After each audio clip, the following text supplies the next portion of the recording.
pronóstico de lo que ocurrirá en la imprudencia, ¿no? Pero bueno, ahora cuando hablamos de error estamos hablando más bien de desconocimiento de elementos que ocurren en la situación. Entonces, en el error vencible lo que hay es un desconocimiento que se debe a imprudencia. Un desconocimiento que se debe a imprudencia. Por lo tanto, el tratamiento de este error vencible ha de estar claro. Si es un error que se debe a imprudencia, no será punible. Como hecho imprudente, si la imprudencia es punible. Si la imprudencia es punible. Si estamos ante un hecho que la ley castiga tanto por dolo como por imprudencia, entonces aquí el error vencible dará lugar al castigo propio del error vencible. Digo, de la imprudencia. Ahora, si estamos ante un delito que solo se castiga en forma dolosa, cuando haya error, aunque el error sea vencible, no podemos castigar. No podemos castigar. Es decir que, en definitiva, la mayoría de los casos de error van a conducir a la impunidad. La mayoría de los casos de error van a conducir a la impunidad. Y solo cuando se castigue la imprudencia, el error vencible también dará lugar a la pena de la imprudencia. El error invencible, evidentemente, ese es un error que no se habría evitado con más cuidado. Que aún adoptando el cuidado debido, no se habría evitado ese error. Cualquier persona prudente habría caído en el mismo error. Bueno, pues aquí si no hay prudencia, tampoco podemos castigar, y nunca podemos castigar. Eso está claro.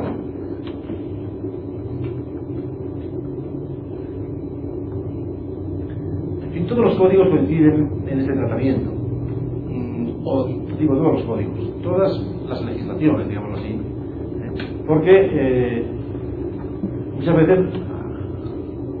códigos antiguos, por ejemplo, no preveían un tratamiento específico para el error vencible ni invencible. No decían nada. El código en español no decía nada hasta 1963. No decía nada. Lo que pasa es que la doctrina tenía muy claro, y la jurisprudencia tenía muy claro, que mediante imprudencia hay que castigar por imprudencia, si la imprudencia es punible. Por lo tanto, si el error es vencible, sencillamente había que castigar por imprudencia si la imprudencia era punible. No hacía falta que el código imperativo dijera nada específico, bastaba con que castigase la imprudencia. Bastaba con que castigase la imprudencia.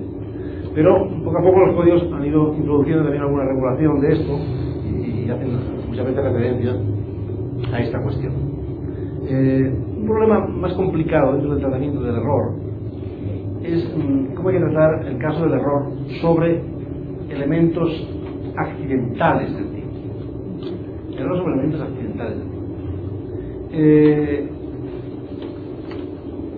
Son elementos accidentales del tipo aquellos elementos que solo condicionan la mayor o menor gravedad del delito. En la parte especial, a veces la ley prevé un tipo básico y después añade un tipo cualificado que se caracteriza porque concurre algún elemento que agrava la situación. Por ejemplo, en el caso de hurto, en España pues hay una pena básica en el hurto y después se dice si el hurto tiene tales circunstancias pues tendrá más pena. Puede ser pues porque se trate de un objeto de culto, o se trate de un objeto de especial valor artístico, o de patrimonio nacional, o sencillamente que el hurto sea de deje arruinada a la víctima, o sea de gran valor económico. Ese tipo de cosas agravan el delito. Bueno, entonces, supongamos que la ley castiga con más pena el hurto de cosas de gran valor cultural, o que forman parte del patrimonio nacional. Y supongamos que el autor del hurto no sabe que esa cosa tiene ese valor especial. Aquí tenemos un error, pero que no recae sobre un elemento esencial del hurto, porque hurto lo hay y el sujeto sabe que está hurtando una cosa. Es decir, el carácter especial de la cosa no afecta a que el hecho sea hurto o no sea hurto, sino solo a mayor o menor gravedad del delito. Entonces, bueno, aquí parece que la solución que tendríamos que aceptar es castigar por hurto sin la agravación. Es decir, si el sujeto no sabe que el hecho tiene un valor especial, pues solo le podemos imputar un hurto básico. Solo le podemos imputar un hurto básico. Aquí no vamos a distinguir si el error era vencible o invencible. Tanto si el error era vencible como si era invencible, no le vamos a poder imputar el hurto cualificado en este caso. El Código Penal español lo dice expresamente así.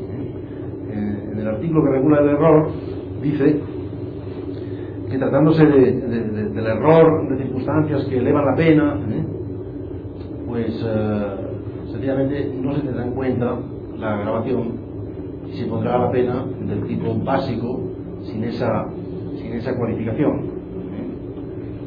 Eso es lo que creo que es una solución adecuada. Otro tipo de planteamiento sería verdaderamente difícil de realizar. Claro, imaginen ustedes que quisieran plantear una fórmula distinta, diciendo no, vamos a ser aquí más rigurosos. Bueno, aquí hay que distinguir si el error es vencible o es invencible, porque esto es importante. ¿Pero qué tendrían que hacer entonces? No, aquí hay un hurto doloso, porque el hurto doloso lo hay, en concurso con un hurto cualificado no doloso. Bueno, se puede plantear así. Y lo que pasa es que en este caso el hurto cualificado no doloso es impune, porque no se castiga por imprudencia, el hurto solo se castiga doloso. Entonces solo quedaría el hurto básico y la solución sería la misma. Supongamos que estamos en un delito en el que sí cabe la comisión imprudente. Ya, pero entonces también sería muy raro, tiene que admitir un concurso del delito doloso básico más en concurso con el delito imprudente cualificado. Esto sería muy complicado. Porque fíjense que estos elementos que decimos que agravan la pena, que son elementos accidentales, que no son esenciales, sino que solo matizan la pena, estos elementos no cambian el delito. El delito sigue siendo el delito de hurto. Y si ha habido un delito doloso de hurto, pues sería difícil decir, sí, un delito doloso de hurto en concurso con un delito imprudente de hurto, cualificado. Esto parece muy artificioso, y en realidad lo más sencillo es decir, no, aquí el delito se ha cometido dolosamente, pero faltando alguna circunstancia que impide la agravación. Se aplica el delito doloso básico y no se tiene en cuenta la grabación. Eso sería la solución. No sé si ustedes tienen alguna referencia a esta cuestión en sus códigos, porque tienen muchos códigos ustedes, ¿no? Tienen como 31, 32, ¿no? Así que dependerá de cada código, ¿no? Pero, en fin. Después había también algunas cosas que podríamos haber comentado sobre, por ejemplo, el tema del error in persona y del error de ratio ictus, en persona y de ratio ictus como formas especiales de error. Ya saben que el error en persona es irrelevante y que da igual que yo me confunda de víctima. En definitiva sé que es una persona, y si la mato sabiendo que es una persona, da igual que yo crea que es Juan cuando es Pedro. ¿Por qué? Hombre, porque el tipo de homicidio no incluye la identidad de la víctima, no incluye el que mata a Juan, no, dice el que mata a una persona. Basta que yo sepa que lo que tengo delante de mí es una persona, para que yo esté realizando conscientemente el delito de homicidio. En esto parece que hay acuerdo. Lo que pasa es que es cierto que a veces los códigos castigan ciertos homicidios con más pena que otros. Por ejemplo, en España se castiga con más pena el homicidio del jefe del Estado, el homicidio del rey. O sea, hay personas que pueden tener especial protección. Puede tratarse de un parricidio, cosas de este tipo. Ahí sí que el error podría ser relevante. El que desconoce, por ejemplo, y está matando al rey de España, porque el rey de España iba de incógnito y confunde a la persona con otro, entonces no puede ser acusado del homicidio del rey, sino solo del homicidio básico. Ahí el error sería relevante. O el que, si el derecho de que se trate pues tiene en cuenta el parricidio, pues el que mata a su padre sin saber que es su padre porque lo confundió con otro en las sombras, no puede ser acusado de parricidio, tendría que ser acusado solo de homicidio básico, ¿no? Ese tipo de cosas, ¿no? Pero sí podría haber tentativa, por ejemplo, de matar al padre y confundirse y matar a otro con el padre. Entonces puede haber tentativa de parricidio o tentativa de regicidio o tentativa de ese homicidio especial en concurso con un homicidio normal consumado. Concurso ideal, en tentativa de un homicidio más grave, concurso con un homicidio consumado menos grave. Y de todas formas, lo que sí se discute más es lo de la aberratio ictus. Saben que se trata del caso en que yo apunto a una persona que está a la derecha y en realidad mi bala no da en el blanco y mato al que está a la izquierda. Son dos personas que están juntas, ¿no?, una al lado del otro. Yo apunto al de la derecha, pero fallo el disparo y acabo matando al de la izquierda. Aberratio ictus, que significa desviación del golpe, ¿no? Aquí se desvía el golpe, por decirlo así. No es que me confunda de identidad, sé quién es quién. Bueno, puede rebotar, o simplemente, sí, rebotar puede ser también. O simplemente fallo porque tengo poca puntería y mato al de al lado. Muchos autores han considerado que este caso debe tratarse igual que el del error in persona. En definitiva, era igual matar a uno que matar a otro, y por lo tanto tendríamos que castigar por delito doloso consumado. Sin embargo, la doctrina dominante se ha apartado de esta opción, y hoy en día considera la doctrina dominante ampliamente que en este caso lo que tenemos es un caso de homicidio imprudente en concurso con tentativa de homicidio. Porque se dice, yo nunca apunté a la izquierda, no es que me confundiera de objeto, no, es que yo nunca apunté a esta persona. Yo a esta persona no la he querido matar nunca. No porque sea Juan o sea Pedro, no, ese cuerpo humano yo nunca lo he querido matar. Yo apunté al cuerpo humano de la derecha. Entonces no conseguí mi objetivo, por lo tanto quedó en tentativa mi homicidio.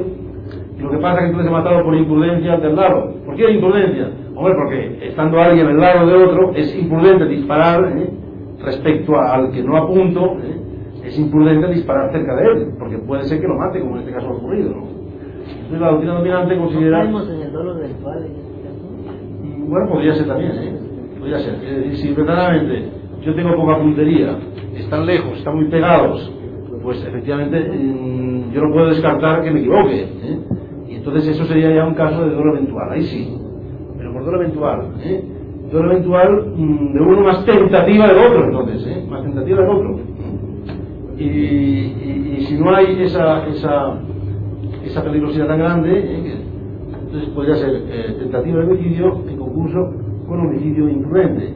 Ahora, fíjense una cosa, esta solución también permite, primero permite distinguir este caso que usted ha puesto, permite matizar. En este caso, aquí tendríamos dolo eventual y tentativa, o sea, dos cosas distintas.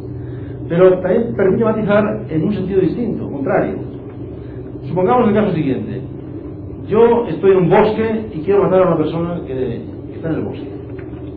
Y no veo a nadie más. Un bosque en que no hay nadie, vamos, un sitio alejado, gente a la vista. Y entonces yo apunto a esa persona a la cual he seguido hasta aquí. Y la quiero matar. Pero mi bala no da en el blanco. Y veo que no pasa nada y tal, entonces se me va y tal, y ya no puedo seguir. No lo he podido matar. Pero al final resulta que esa bala ha ido a parar a una persona que no se la veía, que estaba lejos de allí, estaba, pues no sé, echada en una siesta, en un sitio que no se la veía, y esa bala que iba apuntando a uno acaba matando a otro que nadie vio, incluso era imprevisible que pudiera estar ahí alguien ahí. En un caso así, lo que tendríamos que decir es que ha sido una tentativa de homicidio y nada más. Porque siendo imprevisible la muerte de esta otra persona, entonces no tendríamos que decir que ha habido un homicidio imprudente. Usted dirá, bueno, ya, pero siempre es imprudente disparar, no depende del sitio. Si yo estoy en el Polo Norte, por ejemplo, o estoy en la Antártida, o estoy en el desierto de no sé qué, pues es imprevisible que ya pueda haber alguien detrás de una duna o de un hielo, puede ser algo puramente imprevisible, ¿no? Pero en fin, quiero decir que entonces esa solución que distingue tentativa por una parte y el tratamiento del otro caso permite distinguir. El otro caso puede ser dolo eventual, puede ser imprudencia, o puede ser sencillamente caso fortuito respecto a este segundo. Entonces, bueno, esta es la solución que generalmente se acepta en la actualidad respecto a este caso de la aberratio ictus, y por lo tanto entonces no se trataría igual que el error in persona. Pero en fin, también se puede discutir, ¿no? Y ahora sí que ya hemos cubierto completamente nuestro tiempo, y volveremos a vernos la semana que viene, ¿no?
Que tiene una pequeña cantidad de droga, ¿no?, para su consumo, ¿no? Entonces esto es impune. Entonces ahí discutíamos si esto era una condición objetiva, no, una excusa solutoria, ¿no?, decían ustedes, ¿no? Y lo que me gustaría señalar, que eso sí que es interesante, porque pone de manifiesto la naturaleza de estas causas que excluyen la punibilidad, es que si verdaderamente se considera una excusa absolutoria, entonces no debería tener ninguna eficacia,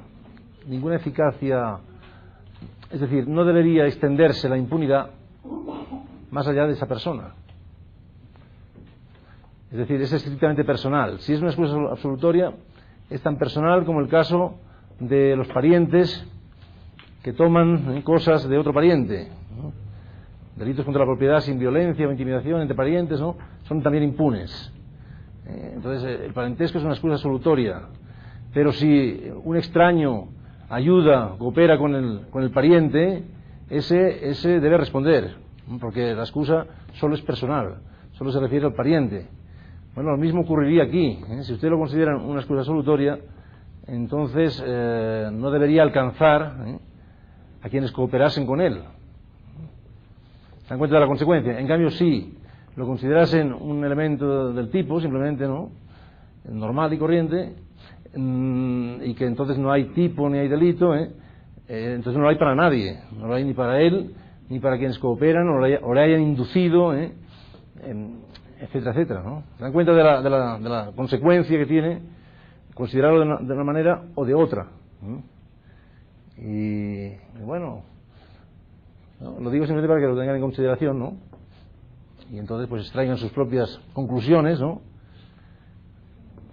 teniendo en cuenta estas consecuencias que tiene la naturaleza jurídica de esto.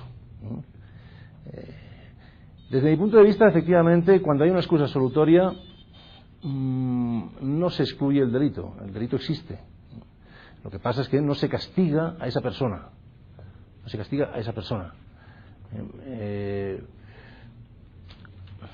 Por otra parte, las condiciones objetivas de punibilidad, que también se consideran en el paquete este de condiciones que afectan a la punibilidad, las condiciones objetivas de punibilidad, desde mi punto de vista, en realidad pertenecen al tipo. No estrictamente al injusto del hecho, pero sí al tipo penal, porque el tipo es un tipo penal, un tipo que describe un posible injusto, pero un injusto punible, un injusto penal. Hay injustos que no son penales, son administrativos, pueden ser civiles. Los tipos penales describen posibles injustos penales. Entonces, cuando hay una condición objetiva de punibilidad, desde mi punto de vista, esta condición es un elemento del tipo, no del injusto, pero sí un elemento que condiciona el carácter penal de ese injusto, de ese tipo de injusto, ¿no? Entonces, por ejemplo, el ejemplo aquel que poníamos del delito de quiebra, la declaración civil de quiebra necesaria para que exista el delito de quiebra, pues desde mi punto de vista constituye un elemento del tipo del delito de quiebra. de tal manera que si no concurre esa declaración previa no hay tipo de quiebra. Y además creo que eso debe estudiarse desde el principio. Es decir, no me parece bien dejar esta cuestión para el final de la teoría del delito, después de examinar todo lo demás, incluidas causas de justificación, del sujeto, no sé qué, para llegar a la conclusión de que no había declaración civil de quiebra. Es decir, lo primero que habrá de preguntar ante una posible quiebra es si hay declaración civil de quiebra. Eso es lo primero que hay que preguntar. Y entonces creo que eso debe examinarse ya al comprobar la tipicidad, lo primero de todo. Comprobar la tipicidad es lo primero de todo. Porque lo primero de todo es saber si efectivamente hay declaración civil de quiebra. Si no hay declaración civil de quiebra, ya no hay tipo penal de quiebra. Y, por lo tanto, yo creo que las condiciones objetivas de punibilidad son elementos del tipo. Y por lo que se refiere a las excusas absolutorias, como decíamos antes, lo que yo creo es que en realidad no excluyen el delito, sino que simplemente impiden que se castigue a la persona correspondiente. Por eso pueden responder los inductores, los cooperadores, porque sí hay delito. En España, una excusa absolutoria, en realidad no se llama así en este caso, se llama una causa personal de exclusión de la pena, se da para el rey. Pues a veces, en determinados países, el rey o el presidente del gobierno gozan de una inviolabilidad, de una indemnidad. Y entonces, bueno, lo dice la Constitución española, el rey es inviolable, y esto significa pues que se entiende que no puede ser castigado por ningún delito que pueda cometer.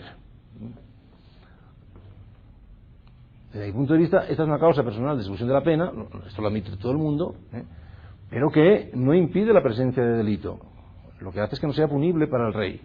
Si el rey actuó de acuerdo con otro, este otro tendrá que responder. Pero eso significa que el rey no se castiga, pero sí comete un delito. Y yo creo que por lo menos nos tenemos que quedar con este gusto. Porque, bueno, ya es grave que el rey pueda delinquir impunemente, pero por lo menos poder decir, está cometiendo un delito. Y no, no, eso no es delito, si lo hago yo no es delito. No, ya. Ahora supongamos el rey, pues bueno, pues yo qué sé, se le descubre pues que ha abusado de una menor. Las cosas pueden ocurrir, en la aristocracia ocurren. En España tenemos a un tal duque de Feria, estuvo en la cárcel unos años porque abusaba de menores. Duque de Feria es un grande de España, o sea, está en el ranking de aristócratas. Después de la duquesa de Alba viene el duque de Feria. Y entonces este señor pues abusaba de menores en Sevilla. Bueno, pues estas cosas ocurren, ¿no? Y entonces imaginen que se descubre, no sé qué, que el rey, yo qué sé, pues le da por abusar de alguna menor, etcétera. Bueno, pues no se podrá castigar, porque así lo dice la Constitución, pero por lo menos podemos decir, no, pero es un delito, oiga, esto es un delito, Pues este rey es un rey delincuente, sigue ahí porque la Constitución, pero yo puedo afirmar, esto es un delito, porque no hay ninguna razón para que deje de ser delito. Otra cuestión es que no se puede castigar por razones políticas, pero el delito existe. Y por supuesto, si alguien le suministra pues las niñas o no sé qué, pues este tiene que responder, porque este no está amparado por ninguna causa personal de solución de la pena, etcétera. No se puede abrir porque no hay motivo, no hay causa. Bueno, lo que pasa es que si hubiese otras personas implicadas, entonces sí, pero respecto a las demás personas. Pero evidentemente, si no fuera delito lo que hace el rey, el que le induce tampoco sería punible. Ya lo veremos. Principio de accesoriedad de la participación. El partícipe solo es punible si el autor realiza un hecho antijurídico. En fin, este tipo de cosas, ¿no? Entonces, en conclusión, lo que quiero decirles, esto no lo desarrollé, el otro día quedó un poco caótico, lo que quiero decirles es que desde mi punto de vista no hace falta una categoría en la definición de delito con el nombre de punibilidad. No hace falta. Hace falta porque lo que se incluye en esta categoría, que son condiciones objetivas de punibilidad y excusas absolutorias, pues o bien condiciones objetivas de punibilidad ya pertenecen al tipo, o bien no excluyen la presencia de delito y por lo tanto no condicionan el concepto de delito, ¿no? Esa sería un poco la conclusión respecto a este tema, ¿no? Pero, en fin, es que estuve dándole vueltas, digo, voy a comentarles, en particular aquello que he empezado diciendo, ¿no? Las consecuencias de que sea una cosa o sea la otra. Si hay partícipes, ese es el tema interesante, ¿no? que podría plantear, ¿no? Bien, de todas formas, hoy tenemos que desarrollar otra materia. Me parece que quedamos, que habíamos desarrollado el tipo doloso, ¿verdad? Eso es así, ¿no? Entonces vimos la parte objetiva, vimos la imputación objetiva y después vimos el tipo subjetivo, el del dolo, ¿no? Y, por lo tanto, la imputación subjetiva, y el error también, ¿no? Y hablamos del dolo eventual también. ¿Sí? ¿Hablé del dolo eventual también? Sí, ¿no? Sí, es que ya no sé, como vengo de Chihuahua, ya no sé lo que he dicho en un sitio y lo que he dicho en el otro sitio, ¿no? La diferencia con la culpa consciente. Exactamente. O sea que hubo referencias a la imprudencia, pero desde el dolo, digamos, ¿no? Desde el dolo. Bien, pues ahora yo querría profundizar más en los delitos culposos, en los tipos culposos, porque en la sistemática que estamos siguiendo los tipos son dolosos o son culposos. Esa es la sistemática que estamos siguiendo, que es la absolutamente dominante en Alemania, en España, y que se va imponiendo. Bueno, pues ¿por qué? Porque sí parece natural que sepamos si el hecho es doloso o es culposo antes de comprobar si concurren causas de justificación. No sé si se lo comenté a ustedes esto, pero esto es así. Es decir, supongamos que alguien socorre a un accidentado que necesita urgentemente ser llevado a un hospital, porque si no, pues puede morir. O incluso, aunque no pueda morir, pues puede quedar tetrapléjico si no es intervenido de forma inmediata. Cada segundo puede ser decisivo, digamos así, ¿no? Entonces, esta persona que es médico y que sabe cuál es la gravedad del hecho, ¿no? Y que no dispone de ambulancia porque el lugar es un lugar en que no se ha podido conseguir una ambulancia, un lugar lejano, inaccesible, lo que sea, se lo mete en su automóvil, entonces él corre más de lo debido, es decir, más de lo debido en cuanto a las señales de tráfico, normas de tráfico, o sea, infringe normas de tráfico, porque es una situación urgente, ¿no? Para llevar a esta persona al hospital. A consecuencia de esta circulación excesivamente rápida, saltándose señales, en fin, pues produce un accidente y causa un muerto. Ahí se plantea la cuestión de si cabe estado de necesidad, y si hay un eximente de estado de necesidad. Por supuesto, no ha matado al accidentado de forma dolosa, sino que ha sido, bueno, queriendo ir al hospital, deprisa, pues ha habido esa circunstancia. Fíjense ustedes que para responder a la cuestión de si concurre estado de necesidad en este caso, yo tengo que saber si este hecho es culposo o es doloso. Si este hecho es culposo, es decir, ha atropellado sin querer a esa persona, este hecho está amparado en estado de necesidad. Está amparado en estado de necesidad porque, si preguntamos, ¿era correcto en el momento en que se advierte la necesidad de socorrer rápidamente, era correcto ir todo lo deprisa que se pudiera porque era urgente? La respuesta es sí. Sí, porque esta persona hubiera muerto o se hubiera quedado tetrapléjica con seguridad. Mientras que si yo corro, pongo en peligro, pero no hay ninguna seguridad de que vaya a matar a nadie. Es una posibilidad que tenga algún accidente, pero en fin, en definitiva yo no quiero tenerlo. Después se da la circunstancia, la mala suerte de que se atropella una persona. Pero esto ha sido ex post, ex ante lo que parecía correcto era ir deprisa para poder salvar a esta persona. En cambio, fíjense ustedes qué distinto sería si el hecho, esa muerte que se produce, fuera dolosa. Imagínense que esta persona que va a socorrer al herido, pues él mismo no conduce el automóvil, y entonces, o no tiene automóvil, y entonces lo único que se le ocurre es pues detener a un automóvil para obligarle a llevar al herido. Y entonces el automóvil no quiere, y entonces dice, pues no, si no tengo más remedio, le pega un tiro y lo mata para poder ir en su automóvil. A ver, eso no puede estar justificado. Eso no puede estar justificado. Aunque fuera necesario matar a esta persona para socorrer, no se puede matar a alguien para socorrer. ¿Por qué? Porque ex ante, en aquel momento, bueno, este puede morir, ya, pero es que este lo matas, entonces no puede ser, porque es más grave todavía matar a alguien dolosamente que alguien muera de muerte natural. En definitiva, fíjense ustedes cómo la cuestión de si podemos admitir estado de necesidad o no depende de si esa muerte que se ha producido para salvar es culposa o es dolosa. Si es culposa, vamos a admitir el estado de necesidad. Si es dolosa, no vamos a admitir el estado de necesidad. En conclusión, yo tengo que saber si el hecho es culposo o doloso cuando planteo la cuestión de las causas de justificación. Exactamente lo mismo ocurre en el caso de una posible legítima defensa.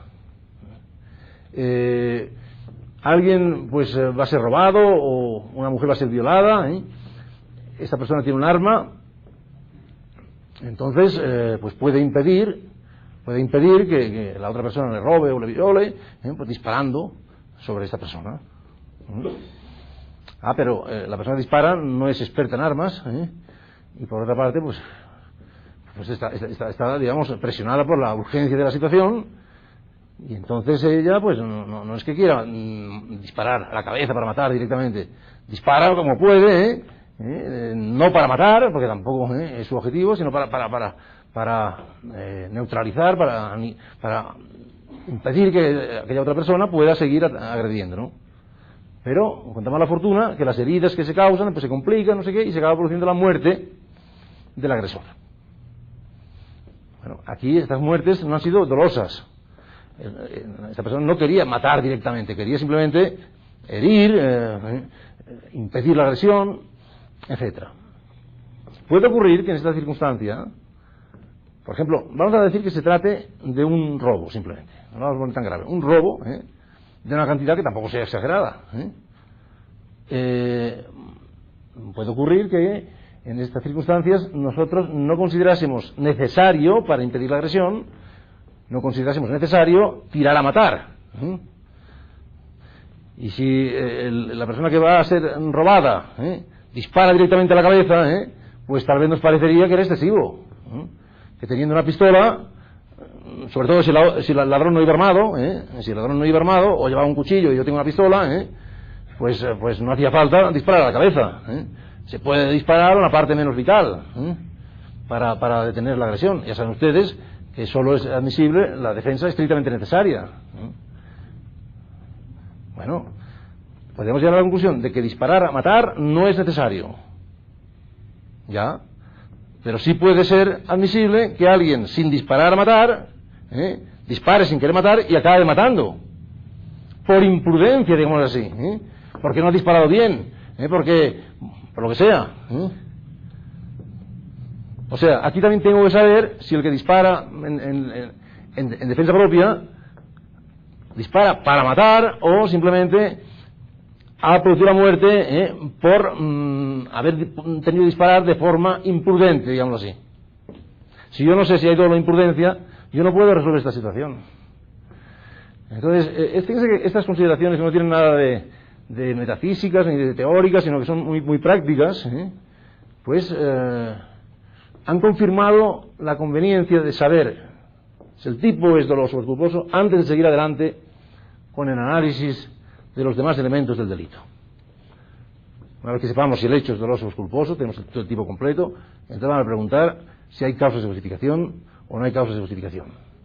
Y después pues preguntaremos si el sujeto, al sujeto se le podía imputar personalmente el hecho como una persona imputable, etcétera, etcétera.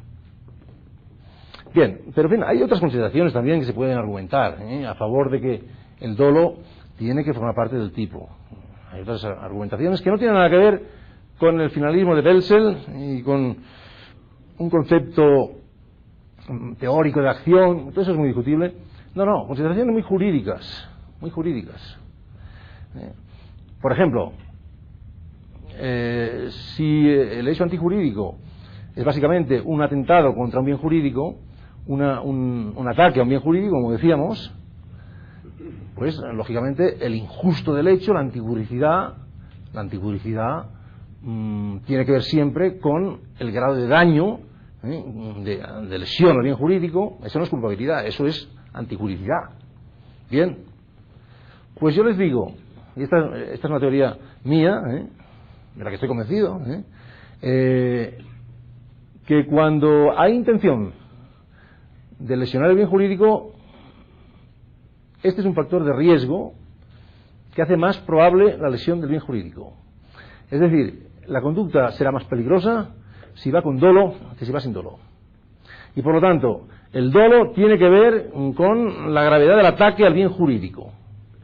No solo con la cuestión de si se puede imputar al autor o no, si se puede culpar, no, también la cuestión del ataque al bien jurídico, de la lesión del bien jurídico, del grado de peligro que hay para el bien jurídico, depende de si concurre dolo o no concurre dolo.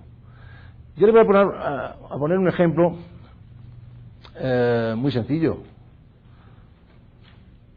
La intención con que actuamos es un factor fundamental para que podamos prever si conseguiremos o no conseguiremos lo que queremos. Si queremos conseguir algo, pues nosotros nos dirigimos a hacerlo con intención. Y es mucho más probable que lo consigamos si lo buscamos que si no lo buscamos. Voy a poner un ejemplo futbolístico. Hay que pitar un penalti, hay que chutar un penalti. ¿Cómo dicen? ¿Penal dicen? ¿Penal dicen? Nosotros decimos penalti, Bueno, hay países que dicen penal, otros dicen penalti, ¿no? En fin. Bueno, hay un delantero que tiene que chutar. Ahora supongamos que este delantero está comprado por el equipo contrario. Y que la cosa es, no, si hay que decidir el campeonato, es una final, a penaltis, pues tú chuta fuera. Está claro, ¿no? Entonces, vamos a ver, el que sabe que está comprado este, porque ha sido el que lo ha comprado, piensa, hombre, si cumple, no va a meter gol. Si cumple, no va a meter gol porque chutará fuera. ¿Qué quiere decir esto? Que si va con la intención de no meter el gol, no lo meterá. Si en cambio tiene ganas de meter el gol, pues es más fácil que lo meta. Puede fallarlo, pero es más fácil que meta el gol si tiene intención de meter el gol que si tiene intención de chutar fuera. Es difícil que meta el gol queriendo chutar fuera. Puede ser también que se equivoque, que quiera chutar fuera y meta el gol, puede ser. Pero oiga, si chutamos 100 veces con ganas de tirar la pelota fuera, sobre todo un gran delantero, que chuta 100 veces queriendo chutar fuera, a ver cuántas le entran. Porque además fuera es enorme, lo de fuera. O sea, no hace falta que precise mucho. Chute donde quiera, y no entra. ¿Qué quiere decir esto? Pues que la intención con la que chute este portero es decisiva para saber qué peligro hay, qué probabilidades hay de que la pelota entre en la portería. Por tanto, si, digamos, el gol es el delito, la peligrosidad de la conducta dependerá, en primer lugar, de cuál es la intención que tiene el sujeto. El sujeto que tiene la intención de meter el gol, o sea, de cometer el delito, es mucho más fácil que lo cometa si no tiene la intención de cometer ese delito. Entonces, algunas veces se dice, ya, pero en el tráfico de automóviles hay muchos muertos, y no hay dolo, pero fíjese la cantidad de muertos que hay con la imprudencia, por lo tanto, la imprudencia puede ser tanto o más peligrosa que el dolo, porque hay más muertos por imprudencia que por dolo. Una mala argumentación desde mi punto de vista, una mala argumentación. Claro, porque lo que tendríamos que comparar sería lo siguiente. ¿Cuántos kilómetros tiene que recorrer una persona para matar a alguien sin querer? O sea, ¿cuántos kilómetros tiene que recorrer para matar a una persona sin querer? Es un problema estadístico. Podemos sumar todos los kilómetros que recorren todos los vehículos del país y número de muertos. ¿Y a cuántos kilómetros toca por muerto? Entonces eso es muy fácil de hacer, ¿no? 1000 muertos. ¿Cuántos hay al año? ¿Cuántos hay? ¿50 muertos aquí? ¿Cuántos hay? 80 muertos. ¿Cuántos puede haber? no sé, muchos al año, ¿no? Pero usted, fíjense la cantidad de kilómetros que hacen todos los vehículos del país, ¿eh? Entonces hacemos la división, pues harán falta muchos kilómetros por muerto, digamos, ¿eh? Yo me puedo pasar toda la vida y todavía no he matado a nadie, ¿eh? No sé si aquí alguien ha tenido que matar, ha matado a alguien circulando, ¿eh? No, o con prudente o con imprudente, me da igual, ¿eh? ¿Eh? Puede ser que aquí haya alguien que ha tenido mala suerte de matar a alguien en el automóvil, ¿no? Puede ser que haya alguien que puede ocurrir. Pero lo más probable es que no haya nadie que en toda su vida haya atropellado a otra persona, y haya causado la muerte de otra persona. Y fíjense si hacemos kilómetros y kilómetros y kilómetros y no matamos, no matamos a nadie. Ahora, cambiamos la cosa. Yo ahora salgo con dolo de matar con mi automóvil, salgo con el dolo de matar al primero que me encuentre. ¿Cuántos kilómetros tendré que recorrer para matar a alguien? Ni siquiera uno. Media cuadra, ni siquiera uno. En cuanto vea uno, lo atropello, ya está. Fíjense si es fácil, ¿Qué quiere decir esto? Que con dolo, es mucho más fácil conseguir el resultado. Hay muchos toreros, ya saben. Bueno, saben esquivar, pero bueno, me puede esquivar alguno, pero alguno atropellaré, Alguno atropellaré, Fíjese si es sencillo el tema, O sea, ¿qué pasa? Que en principio, hacemos lo que queremos. Y que nos salga algo distinto que no queremos es lo excepcional. Solo faltaría. O sea, yo ahora, por ejemplo, digo, si ahora quiero andar hacia allí, tengo la intención de andar hacia allí, pues seguro que lo consigo, voy hacia allí. Ahora quiero andar hacia allí, lo consigo. Ahora digo, ahora no quiero andar hacia allí, pero a lo mejor me equivoco, y voy hacia allí sin querer. Raro eso. Eso es muy raro, Es decir, en los casos de imprudencia, son casos en que el sujeto no quiere el resultado, y lo produce por equivocación, digamos, ¿no? Pero eso es la excepción. La vida social sería imposible si en realidad tanto pudiera ocurrir, que consiguiéramos lo que queremos como que no. Cuando yo quiero salir, igual no salgo sino que entro. Cuando quiero ir a la derecha en el automóvil, igual resulta que voy a la izquierda. Eso es absurdo. En principio la voluntad es lo que determina lo que vamos haciendo. Lo que queremos es lo que hacemos. Sencillamente, así de claro. Entonces, si el injusto, el hecho antijurídico es lesión de bienes jurídicos, bueno, pues el dolo es un factor de riesgo para los bienes jurídicos de primer orden. Y por esta razón, el legislador, en realidad, en muchos países, solo castiga la imprudencia en algunos delitos. Y en la inmensa mayoría no le parece necesario castigar la imprudencia, porque ya castigando los hechos dolosos está castigando el 99% de los casos que podrían ocurrir, si queremos actuar de esta manera, ¿no? Y bueno, ya sé, en el Código Penal Federal, ¿ustedes tienen un sistema de números clausus ya? De imprudencia. Es decir, solo hay un listado, ¿no?, de delitos que pueden cometerse por imprudencia. Es que en Chihuahua no era así. Allí todavía tienen un sistema de numerus apertus, de cláusula general, como seguramente aquí tenían antes también, ¿no? En España lo teníamos y en el 95 cambió, ¿no? Bueno, pues hay unos cuantos delitos en los que nos parece que, bueno, es conveniente aquí reforzar la protección penal, castigando también modalidades culposas, pero en los demás delitos nos basta castigar el hecho doloso, porque ya si conseguimos que nadie quiera realizar esos hechos, ya conseguimos prácticamente mucho. Ya conseguimos mucho, ¿no? Entonces, bueno, por estas consideraciones, si para mí el injusto es, o tiene que ver con el hecho antijurídico, todo lo que condiciona el ataque al bien jurídico, la peligrosidad de la conducta, entonces el dolo es un factor de peligrosidad para el bien jurídico, y no solo es una cuestión de imputación, de culpabilidad, sino de peligrosidad del ataque. Pero en fin,